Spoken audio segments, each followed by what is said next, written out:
Ration বন্টন দুর্নীতি মামলায় নয়া মোড়। এবার 70 লক্ষ টাকা ফেরত দিতে চান এই দুর্নীতিতে সদ্য নাম জড়ানো অভিনেত্রী ঋতুপর্ণা সেনগুপ্ত। রেশন বন্টন দুর্নীতি মামলায় কেন্দ্রীয় তদন্তকারী সংস্থার জিজ্ঞাসাবাদের মুখোমুখি হওয়ার পরই এমনটা জানিয়েছেন অভিনেত্রী। দাবি ইডি সূত্রে, রাজ্যের প্রাক্তন খাদ্যমন্ত্রী জ্যোতিপ্রিয় মল্লিকের পর সম্প্রতি রেশন দুর্নীতিকাণ্ডে নাম জড়িয়েছে ঋতুপর্ণা সেনগুপ্তের। ভোটের মধ্যেই জাতীয় পুরস্কারপ্রাপ্ত টলিউড অভিনেত্রী ঋতুপর্ণাকে রেশন মামলায় প্রথমবার তলব করেছিল ইডি।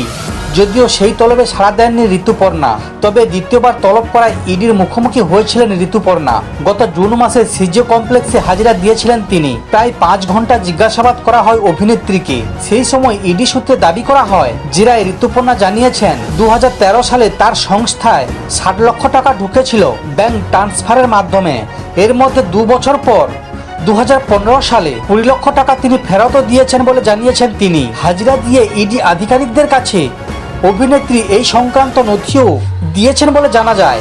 সেই সময় দীর্ঘ জিজ্ঞাসাবাদ শেষে সাংবাদিকদের সামনে ঋতুপর্ণা বলেছিলেন, আমি সহযোগিতা করছি, তদন্তকারীরা খুশি, এই দুর্নীতির সঙ্গে আমার কোনো সম্পর্ক নেই। ইডি সূত্রে জানা গিয়েছে, রেশন দুর্নীতিতে গ্রেপ্তার এক অভিযুক্তের সঙ্গে টলিউড অভিনেত্রীর প্রায় 1 কোটি টাকা নগদ লেনদেনের হদিশ মিলেছে। কোথা থেকে এত টাকা? বিপুল এই অর্থ সম্পর্কে জানতে চান ইডি। তদন্তে নেমে ইডি আধিকারিকরা এও জানতে পেরেছিলেন যে ঋতুপর্ণা একটি সংস্থায় ওই দুর্নীতি কয়েক লক্ষ টাকা ঢুকেছে।